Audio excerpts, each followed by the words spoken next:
ರಾಜ್ಯದ ಮುಜರಾಯಿ ದೇಗುಲಗಳಲ್ಲಿ ವಸ್ತ್ರ ಸಂಹಿತೆ ತರುವಂತಹ ವಿಚಾರ ಸಂಬಂಧಿತವಾಗಿ ಇವತ್ತು ಮುಖ್ಯಮಂತ್ರಿ ಸಿದ್ದರಾಮಯ್ಯನವರು ಪ್ರತಿಕ್ರಿಯಿಸಿದ್ದಾರೆ. ಮುಜರಾಯಿ ಇಲಾಖೆ ದೇಗುಲಗಳಲ್ಲಿ ಡ್ರೆಸ್ ಕೋಡ್ ನಿರ್ಧಾರವನ್ನ ಮುಜರಾಯಿ ಇಲಾಖೆ ತೆಗೆದುಕೊಂಡಿದೆ. ವಸ್ತ್ರ ಸಂಹಿತೆಯನ್ನ ಮುಖ್ಯಮಂತ್ರಿಗಳು ವಿರೋಧ ಮಾಡ್ತಿದ್ದಾರೆ. ನಮ್ಮ ಮುಜರಾಯಿ ಇಲಾಖೆ ಈ ತೀರ್ಮಾನವನ್ನ ಮಾಡಿಲ್ಲ ಅಂತ ಸಹ ಹೇಳ್ತಾ ಇದ್ದಾರೆ. ಇಂತಹದ್ದೇ ಡ್ರೆಸ್ ಹಾಕಬೇಕು ಅಥವಾ ಹಾಕಬೇಡಿ ಅಂತ ಹೇಳೋದು ಸರಿ ಹೊಂದಲ್ಲ, ಅದು ತಪ್ಪು.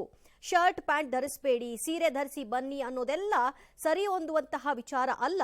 ನಮ್ಮ ಇಲಾಖೆ ವಸ್ತ್ರ ಸಂಹಿತೆ ಜಾರಿಗೆ ತಂದಿಲ್ಲ ಅಂತ ಕೂಡ ಈ ಸಂದರ್ಭದಲ್ಲಿ ಮುಖ್ಯಮಂತ್ರಿಗಳು ಮಾತನಾಡಿದ್ದಾರೆ.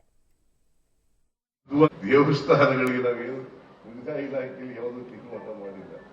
ನಾನು ಕೂಡ ನಿಮ್ಮ ಅಭಿಪ್ರಾಯನೇ ಓದಿರ್ತಕ್ಕಂಥವ್ರು. ಅದಕ್ಕೆ ಇಂಥದೇ ಡ್ರೆಸ್ ಹಾಕೊಂಡು ಹೋಗ್ಬೇಕು ಅದ್ರ ನಂಬಿಕೆ ಇಲ್ಲ. ಶರ್ಟ್ ಹಾಕೊಂಡಿರೋ ಶರ್ಟ್ ಹಾಕಬಹುದು, ಪ್ಯಾಂಟ್ ಹಾಕೊಂಡು ಪ್ಯಾಂಟ್ ಹಾಕಬಹುದು, ಸೀರೆ ಉಟ್ಕೊಂಡು ಸೀರೆ ಉಟ್ಕೊಂಡಿರ್ಬೋದು ಅಥವಾ ಹಾಕೊಂಡು ಹೋಗ್ಬೋದು. ಇವರು ಇಂಥದೇ ಡ್ರೆಸ್ ಹಾಕೊಂಡು ಬರ್ರಿ ಅಥವಾ ಬಟ್ಟೆ ಬಿಚ್ಚಾಕೊಂಡು ಬರ್ರಿ ಅಂತ ಹೇಳೋದಿಲ್ಲ. ಭಕ್ತಿ ಶುದ್ಧವಾಗಿದೆ,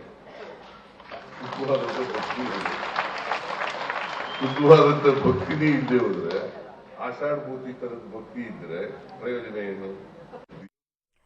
ಭಕ್ತಿ ಇದ್ದಲ್ಲಿ ಈ ರೀತಿಯಾದಂತಹ ಸಮವಸ್ತ್ರದ ವಿಚಾರ ಬರೋದೇ ಇಲ್ಲ. ಇಂಥದ್ದೇ ಬಟ್ಟೆಯನ್ನ ಹಾಕಿ ಅಥವಾ ಹಾಕಬೇಡಿ ಅಂತ ಹೇಳಲಿಕ್ಕೆ ಆಗೋದಿಲ್ಲ. ನಮ್ಮ ಇಲಾಖೆ ಆ ನಿರ್ಧಾರವನ್ನು ಕೂಡ ತೆಗೆದುಕೊಂಡಿಲ್ಲ ಅಂತ ಮುಖ್ಯಮಂತ್ರಿಗಳು ಹೇಳ್ತಾ ಇದ್ದಾರೆ. ಬಟ್ ಈ ನಿರ್ಧಾರವನ್ನು ಈಗ ಆಲ್ರೆಡಿ ಮುಜರಾಯಿ ಇಲಾಖೆ ಮಾಡಿಕೊಂಡಿದೆ. ಸಮವಸ್ತ್ರವನ್ನ ಅಂದ್ರೆ ನೀತಿ ಸಂಹಿತೆಯನ್ನ ತರಬೇಕು, ಬಟ್ಟೆ ಇಂಥದ್ದೇ ಇರಬೇಕು ಅನ್ನುವಂತಹ ಡ್ರೆಸ್ ಕೋಡ್ನ ತರದೇ ಇದ್ದಂತಹ ಪಕ್ಷದಲ್ಲಿ ಹೇಗಂದ್ರೆ ಹಾಗೆ ಬಂದಾಗ ಅಲ್ಲೊಂದು ಧಾರ್ಮಿಕ ಕೇಂದ್ರದಲ್ಲಿ ಭಕ್ತಿ ಭಾವ ಹೆಚ್ಚಾಗಬೇಕೇ ವಿನಃ ಇಂಥವುಗಳು ಹೆಚ್ಚಾದಂತಹ ಸಂದರ್ಭದಲ್ಲಿ ಅಲ್ಲಿ ಸಮಸ್ಯೆಗಳಿಗೆ ಹೆಚ್ಚು ಅವಕಾಶ ಆಗುತ್ತೆ. ಆ ಕಾರಣಕ್ಕಾಗಿ ಒಂದಷ್ಟು ಕೋಡ್ಗಳನ್ನ ಡ್ರೆಸ್ ಕೋಡ್ಗಳನ್ನ ತರೋದು ಉತ್ತಮ ಅನ್ನುವಂತಹ ವಿಚಾರಕ್ಕೆ ಸಂಬಂಧಿಸಿದ ಹಾಗೆ ಮುಜರಾಯಿ ಇಲಾಖೆ ಪ್ರಕಟಣೆಯನ್ನು ಹೊರಡಿಸಿತ್ತು. ಆದರೆ ಮುಖ್ಯಮಂತ್ರಿಗಳ ಇವತ್ತಿನ ಈ ಮಾತು ಕೇಳಿಸ್ತಾ ಇದ್ರೆ ಇದಕ್ಕೆ ಅವರ ಸಹಮತ ಇಲ್ಲ.